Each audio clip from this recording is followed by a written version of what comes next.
Welcome to Moments with Marianne. I'm so delighted we're spending this time here today. We have a very inspiring show coming right up with special guest Naz Beheshti, and she's here to share with us her new book, Pause, Breathe, Choose. Become the CEO of Your Wellbeing. Now, have you ever considered who is the CEO of your well-being? The key to thriving in today's high-pressure culture is to cultivate deep self-awareness and strong emotional intelligence, which facilitates making mindful choices that transform your life. So many of you know Naz. She's an executive wellness coach, speaker, Forbes contributor, and CEO and founder of Naz, a company that provides corporate wellness solutions for improving leadership effectiveness, employee engagement and well-being, and company culture. Clients include Nike, Chase, Omega Institute, Columbia University, and many more. Naz is also the co-founder of Rise to Shine, a nonprofit to help alleviate the suffering of young children in Haiti. So let's welcome to the show, Naz Beheshti. Thank you. Happy to be here. And what an honor it is to have you here and to talk about your new book. I have to ask you, what inspired you to write this book? Well, I would have never imagined that I would end up writing a book 5 years ago when I started writing this book, but I was very compelled to do so when my former boss and mentor, Steve Jobs, appeared in a very, very vivid dream I had on the night of February 14, 2014 it was. And it's really interesting because I have very vivid dreams often, nightly, but I never see the faces of the people in my dreams. I know who they are, but I don't see faces. But I did see Steve Jobs' face in the dream. It was very, very strong and vivid. I had only seen faces twice before in my dreams, and they were of people very close to me that had passed away. And so when Steve appeared, I saw his face, and he very confidently and clearly said that I needed to write a book about how working for him as my first job at Apple impacted my life and my career. So I really took his prophetic words seriously, and I started to write. And that was really the beginning of my journey. Oh my goodness, what an amazing story.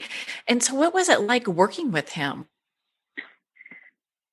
A lot of people ask me that. It is really amazing on many levels. So first of all, it's very intense because he's a very intense man, but for good reason, because, he was a visionary and he demanded excellence and he produced excellence. But it was a wonderful learning experience. Coming out of college, my first job, it was really insightful to be able to kind of learn from such an amazing person.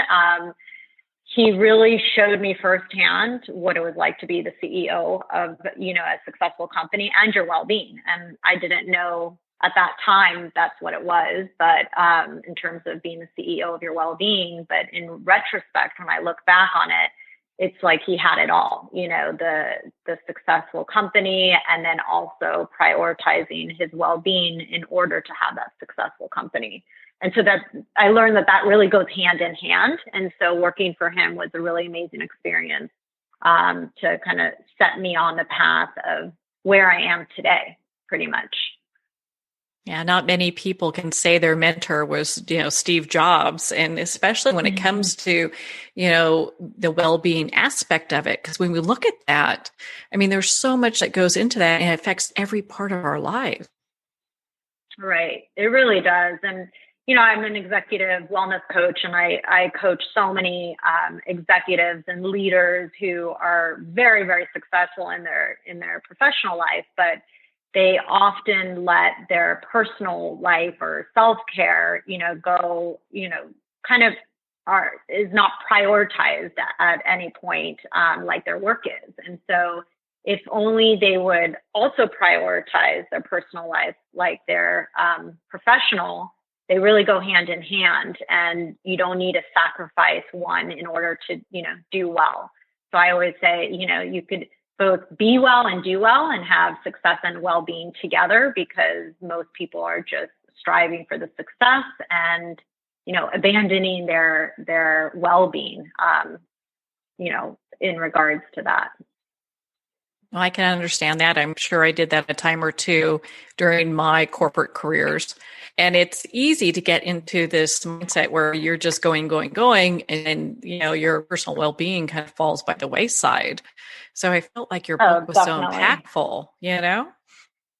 Oh, and I'm guilty of it myself. I was that person in corporate. So I can't sit here and preach and think, sound like I was always super, healthy and prioritizing my well-being, because that's not true. And so that's really why I do what I do, is to help people who were like me and people who are not, taking care of themselves and only prioritizing their professional careers. So I'm guilty of, or I was guilty of that, not any longer. Now you're just blazing the trail for them, right? Hopefully, I'd like to, yes. Well, and so, pause, breathe, choose. So where did that come from?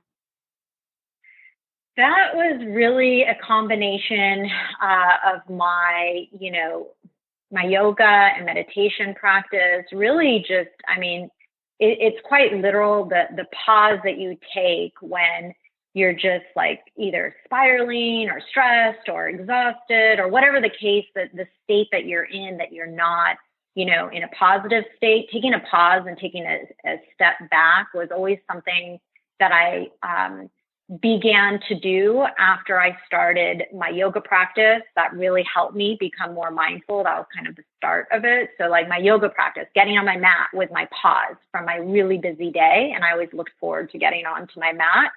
And then, breathing. Yoga is all about breathing. I did vinyasa yoga. And so I was connecting my breath with each movement. And so that breathing was like resetting and becoming really present. And then, when you become present and you have clarity of mind, you can choose more wisely. So pause, breathe, choose, when you put that together, it's really mindfulness in action.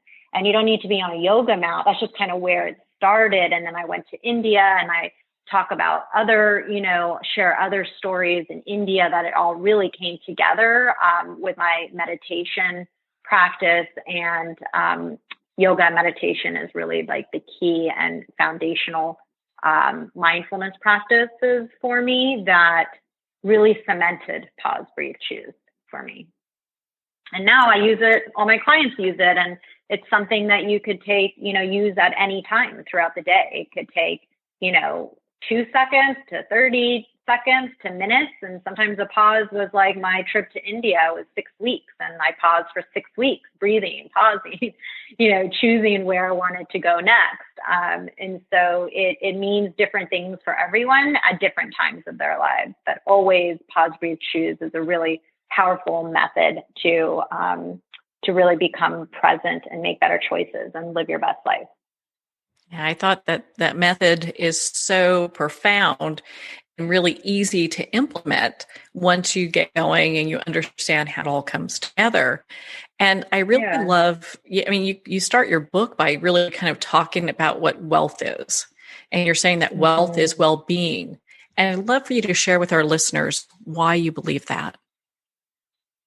I feel very strongly about this because, wealth to many people is, about materialistic wealth and money and owning multiple homes and cars and jets and boats and you name it, but you can have all that. That's great. And, I enjoy those things myself. However, that is not the ultimate wealth, because you could have all those things. And, if you are not healthy and well, or if you have dis-ease, you aren't at ease, you don't have clarity of mind, that, you're not mentally, emotionally, physically well, how do you enjoy all those things? How do you enjoy, even if you're with your loved ones, on vacation, on your boat, or, in your vacation home, San Tropez or wherever?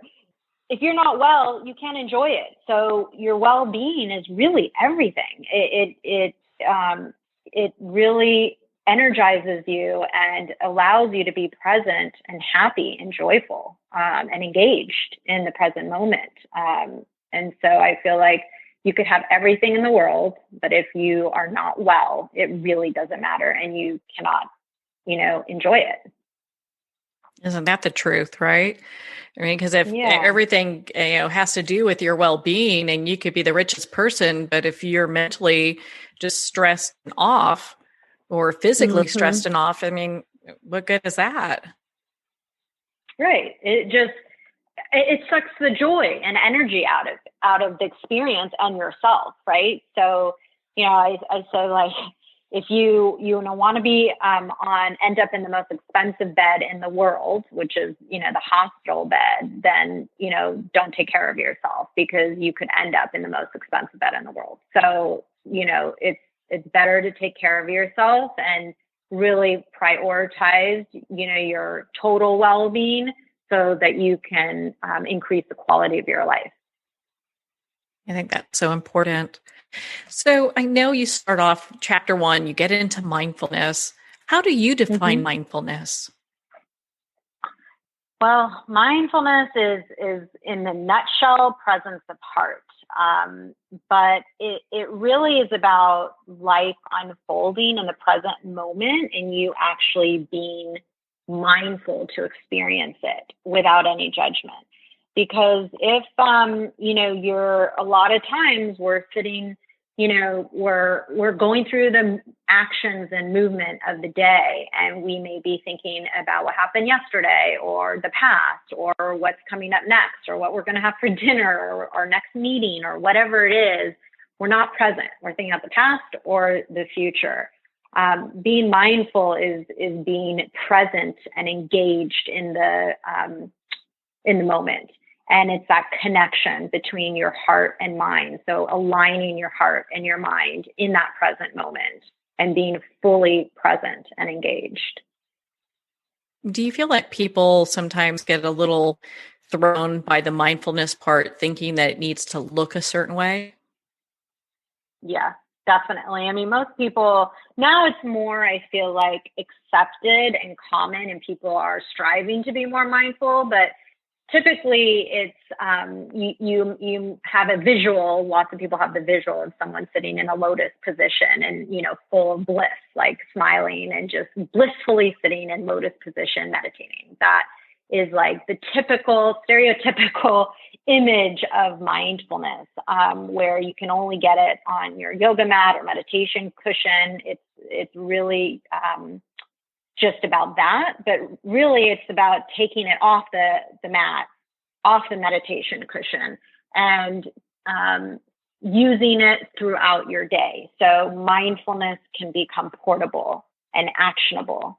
And so when you learn to implement that mindfulness practice throughout your day and carry it with you throughout your day, then you are more mindful. It's a state of well-being, a state of life, and a lifestyle, rather than just a practice in a formal state. It becomes more informal and just a state of being.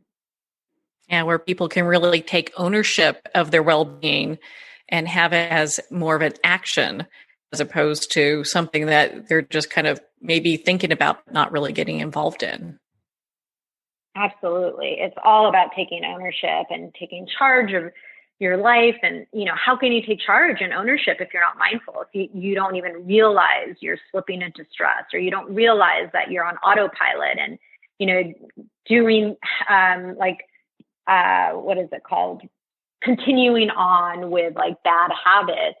When you're not mindful of the bad habits, how do you change them? How do you replace them with good habits? How do you take charge of your life if you're not mindful? That's why, I say that, with conviction, that well-being and living your best life starts with mindfulness, because you need to be aware of how your current state is to be able to change your mindset and your behaviors. Yeah, that makes such a huge difference. If you have no idea you have bad habits, it's like, wait a minute, how can you change any of that? So I really like how your book walks people through different ways of kind of looking at their life in a deeper way. And one of the things it Mm-hmm. talks about that I was really impressed with were the productivity traps. And a lot of Mm-hmm. times people never even consider that as something they need to be aware of. I'd love for you to share with our listeners what that is and why we should, be careful about falling into those.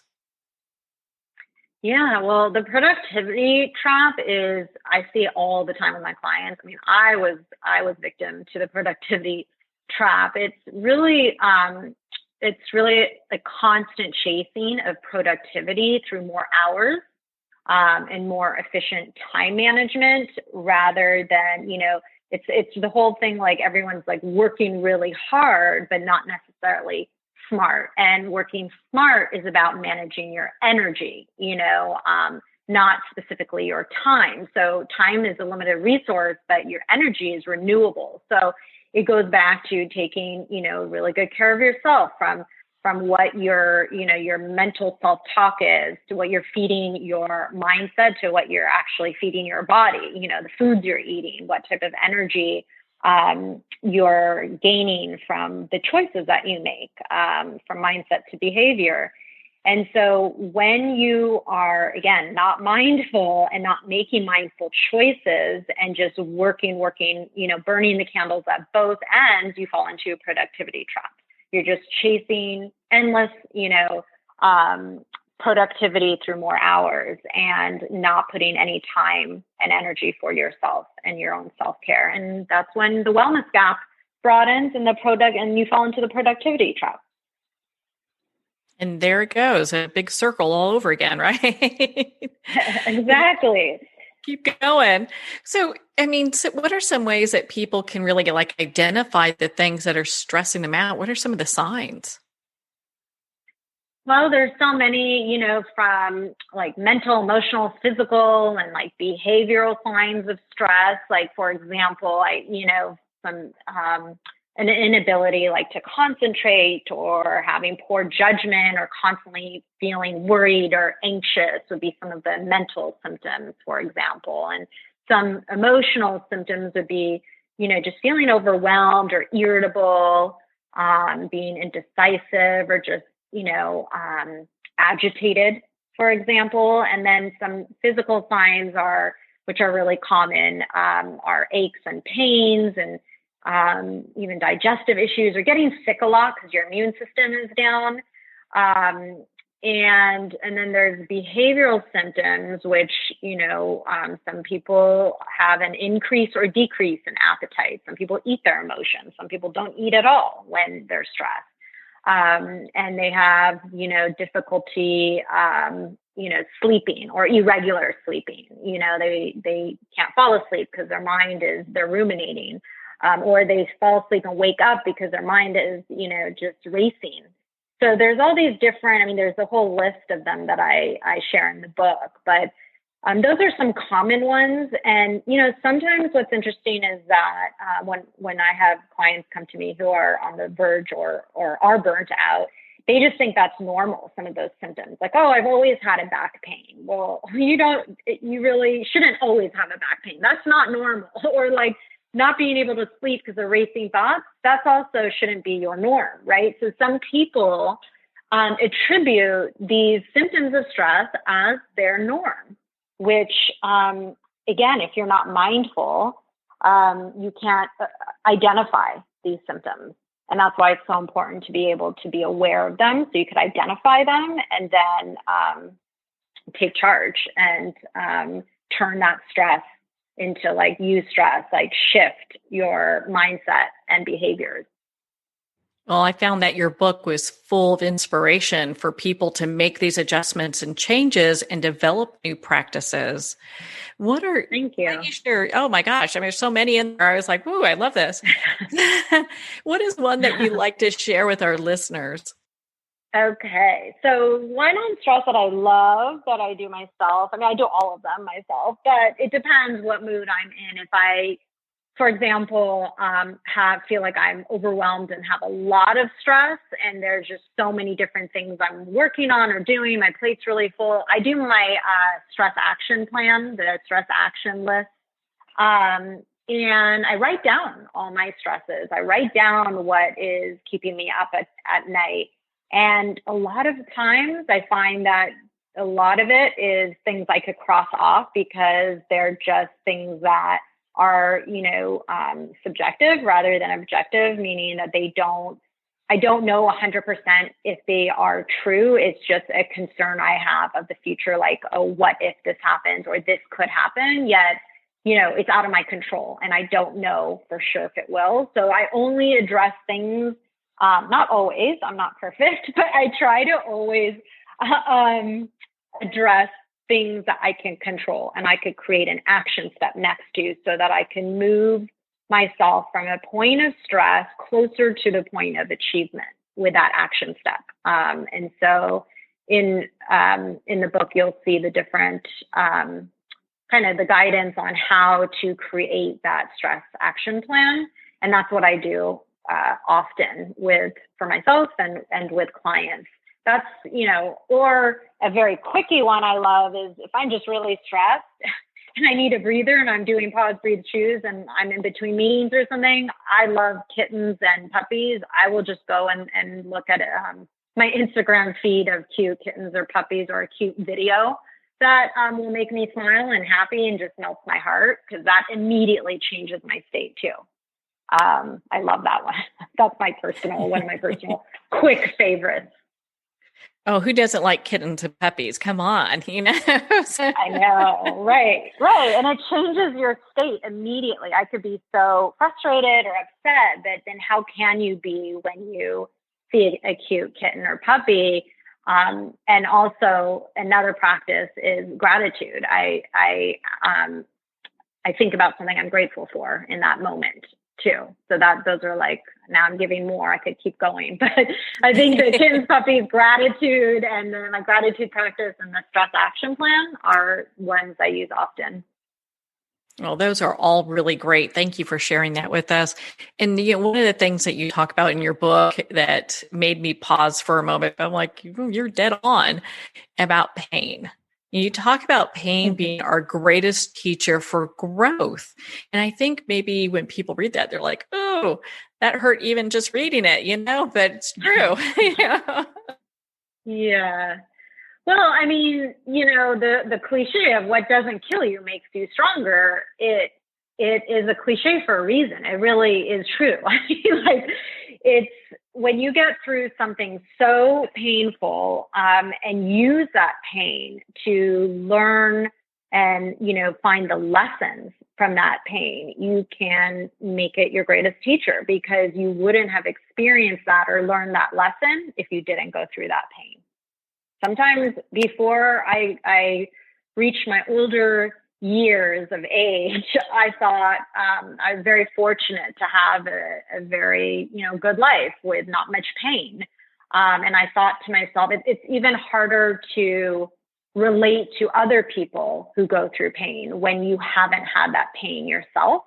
So not only is it a greatest teacher for yourself, but it's also a way to connect with other people who go through similar pains. It's a very deep experience and sheds deep insight and connection, in my opinion. So that is why I feel strongly about, pain really can be your greatest teacher for growth, but that just depends also on how you experience pain, because some people can choose to let it get the best of them and they don't receive the lessons or learn the lessons from it. And then that cliche of what doesn't kill you makes you stronger doesn't apply, because some people, part of their pain can kill them because they don't have the resilience reserve or the curiosity or the drive, the motivation to make good out of something bad, because you could always flip something by reframing it and going through the process of learning from that experience and coming out better and stronger on the other side. Yeah. I felt that, how you have it placed in your book, the discussion that you brought up really gives people a new way of looking at pain. So maybe if someone is kind of in a place where they're stuck with something that's painful, there is a light at the end of the tunnel there. And, you do learn a lot going through a painful experience. You gain a lot of knowledge. And I really appreciate that you included that, because a lot of times people are doing their best to avoid pain. And I'm not saying that we shouldn't, but, at the same time, life can be a painful experience. And for someone that goes through that, they develop a little bit more compassion and understanding for maybe people around them that go through similar situations. Right. Exactly. So, my goodness, there are so many great things in your book. We could talk all day about it. Where can our listeners connect with you and learn more about Pause, Breathe, Choose, and be part of your community? Well, I'm on social media pretty much everywhere, Instagram, Facebook, and also my website if anyone wants to, consider hiring a coach or doing corporate wellness programs. My corporate site is prananaz.com, and then my personal site where my book is nazbeheshti.com. And then social media is where I have fun, and you can find me there also. Well, Naz, thank you so much for taking the time to be on the show with us here today. Thank you so much for having me. Well, thank you, Naz. It has been such an honor to spend this time with you and to talk about your new book, Pause, Breathe, Choose. Become the CEO of your well-being. Again, if you'd like to connect with Naz, you can at her website, nazbeheshti.com, for more information. Pause, Breathe, Choose is available to Amazon, Barnes & Noble, and all indie retailers. And if you don't see it on the shelf, ask for them to order it. And of course, it's available on Kindle. Well, we're at the end of our time today. I would like to thank everyone for tuning in. You're listening to Moments with Marianne. And remember, make every moment count.